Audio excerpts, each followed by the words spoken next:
Iran का iconic B1 bridge, जो पूरे मिडिल ईस्ट का सबसे ऊंचा ब्रिज माना जाता था, अब यूएस इजराइल के जॉइंट स्ट्राइक्स के बाद ढह गया है। ये ब्रिज करज शहर में स्थित था, जो तेहरान के पास है।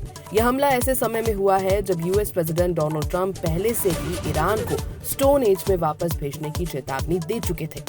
ईरान के स्टेट टीवी के मुताबिक कुछ मिनट पहले अमेरिकन जायनिस्ट एनिमी ने करज में B1 ब्रिज को फिर से टारगेट किया। रिपोर्ट में कहा गया कि पहले स्ट्राइक में 2 सिविलियंस की मौत हो गई थी। बाद में हमलों में ब्रिज पूरी तरह 2 हिस्सों में टूट गया और आसपास के इलाकों में भी भारी भरकम नुकसान हुआ। ईरानियन न्यूज एजेंसी फार्स के अनुसार कई लोग घायल भी हुए हैं। ये ब्रिज अभी कंस्ट्रक्शन फेज में ही था और इसे तेहरान को करज और आगे नॉर्दर्न रीजन से जोड़ने के लिए बनाया जा रहा था। तकरीबन 1050 मीटर लंबा और 136 मीटर ऊंचा ये स्ट्रक्चर एक मेजर इंफ्रास्ट्रक्चर प्रोजेक्ट था, जिसकी लागत लगभग $400 मिलियन बताई जा रही है। इसका मकसद रीजनल ट्रेड को बूस्ट करना था और तो और कैपिटल कनेक्टिविटी को मजबूत करना था। फार्स की रिपोर्ट के अनुसार स्ट्राइक्स खास तौर पर करज के इजीमेर इलाके और नॉर्दर्न बाईपास के आसपास केंद्रित थे, जहां ये ब्रिज स्थित था। डोनाल्ड ट्रंप ने स्ट्राइक का वीडियो भी अपने प्लेटफॉर्म ट्रूथ सोशल पर शेयर किया है। उन्होंने कहा कि ईरान का सबसे बड़ा ब्रिज गिर चुका है, अब कभी इस्तेमाल नहीं होगा। इसके साथ ही उन्होंने तेहरान को चेतावनी दी थी कि बहुत देर होने से पहले डील कर लो, वरना जो कुछ बचा है वो भी खत्म हो जाएगा। इस बीच ईरान की अथॉरिटीज ने दावा किया है कि तेहरान में एक मेडिकल फैसिलिटी को भी निशाना बनाया गया है। हेल्थ मिनिस्ट्री ने पैस्चर इंस्टीट्यूट ऑफ ईरान की तस्वीरें जारी की हैं, जिसमें बिल्डिंग को भारी नुकसान दिखाई दे रहा है।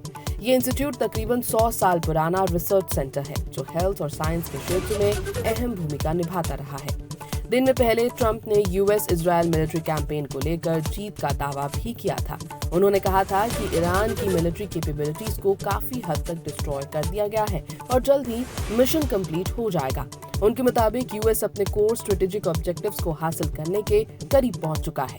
इस पूरे घटनाक्रम ने वेस्ट एशिया में टेंशन को और भी ज्यादा बढ़ा दिया है।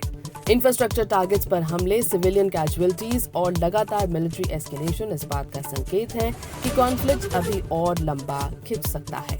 तो इस वक्त की बड़ी खबर कि ईरान का B1 ब्रिज 2 टुकड़ों में टूट चुका है, क्योंकि यूएस इजराइल ने भारी भरकम स्ट्राइक्स किए हैं।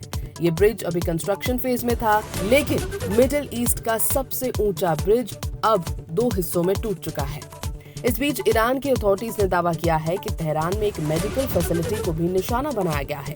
हेल्थ मिनिस्ट्री ने पैस्चर इंस्टीट्यूट ऑफ ईरान की तस्वीरें जारी की हैं, जिसमें बिल्डिंग को भारी नुकसान दिखाई दे रहा है। ये इंस्टीट्यूट तकरीबन 100 साल पुराना रिसर्च सेंटर है, जो हेल्थ और साइंस के क्षेत्र में अहम भूमिका निभाता रहा है। दिन में पहले ट्रंप ने यूएस इजराइल मिलिट्री कैंपेन को लेकर जीत का दावा भी किया था। उन्होंने कहा था कि ईरान की मिलिट्री कैपेबिलिटीज को काफी हद तक डिस्ट्रॉय कर दिया गया है और जल्द ही मिशन कंप्लीट हो जाएगा। उनके मुताबिक यूएस अपने कोर स्ट्रेटेजिक ऑब्जेक्टिव्स को हासिल करने के करीब पहुंच चुका है। इस पूरे घटनाक्रम ने वेस्ट एशिया में टेंशन को और भी ज्यादा बढ़ा दिया है।